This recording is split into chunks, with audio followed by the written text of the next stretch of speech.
Bonjour à tous, je m'appelle Nalouen, je travaille depuis plus d'1 an chez AXA Climate au sein du domaine People, qui pourrait être appelé ressources humaines dans une autre entreprise. Moi j'ai choisi le métier de ressources humaines quand j'étais assez jeune, j'avais 17 ans, parce que je trouvais que c'était extrêmement important de contribuer au fait de créer le monde du travail, avec l'idée que en tant qu'individu, en tant que salarié, c'est là qu'on passe à peu près 70% de notre temps réveillé. Je suis un peu confrontée après à mon arrivée dans le monde du travail au fait que les ressources humaines, ça a aussi un côté assez administratif, assez procédurier, et que c'est pas forcément la partie qui m'intéresse le plus. Moi je trouve que c'est très important de réfléchir à comment est-ce qu'on s'assure qu'on donne du sens et comment est-ce qu'on participe à la libération un peu du potentiel de chacun, si j'utilise une terminologie très AXA Climate. Et donc, dans ce cadre-là, je m'occupe beaucoup de tout ce qui est le développement des compétences, je l'ai déjà dit, et donc de la réflexion de comment chacun peut grandir dans un environnement qui fait sens. AXA Climate, on existe depuis 5 ans et on a cherché au tout début à expérimenter qu'est-ce qu'une entreprise pouvait être en enlevant certains éléments. Par exemple, on a essayé d'enlever une notion de hiérarchie extrêmement lourde, extrêmement processée. Si je dois utiliser vraiment 2 mots-clés qui permettent de traduire la culture d'AXA Climate, le premier, ça va être organique, avec l'idée que les choses bougent, se font naturellement.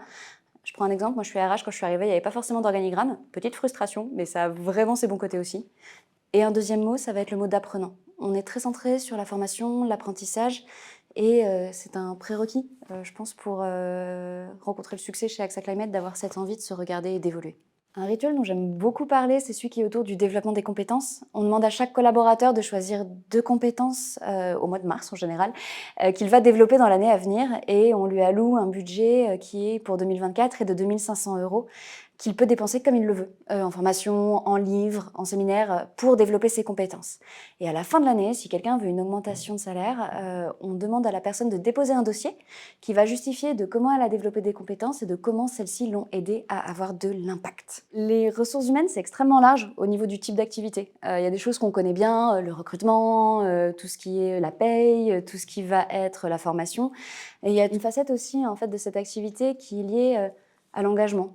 Par exemple, quand on parle d'engagement écologique, qu'est-ce que ça veut dire? Et quand on parle de communication, est-ce que c'est RH, est-ce que ça ne l'est pas? Et en fait, je pense qu'il y a vraiment possibilité de grandir en tant que domaine en se nourrissant des envies des collaborateurs qui font partie d'AXA Climate. On a certaines personnes qui travaillent par exemple au développement de tout notre partenariat avec l'associatif et de comment est-ce qu'on peut s'assurer que les collaborateurs vont au contact de réalités différentes de la nôtre. Tout ne peut pas venir uniquement d'une équipe de 4-5 personnes, donc je pense que la manière dont on aura de grandir, c'est de se nourrir des aspirations de tout AXA Climate sur qu'est-ce que les ressources humaines, ça doit devenir. Un élément qui me permet de m'épanouir chez AXA Climate, c'est un peu bateau, mais complètement connecté à pourquoi je fais ce métier. Moi, je faisais ce métier de ressources humaines parce que je trouve ça important de travailler pour des gens.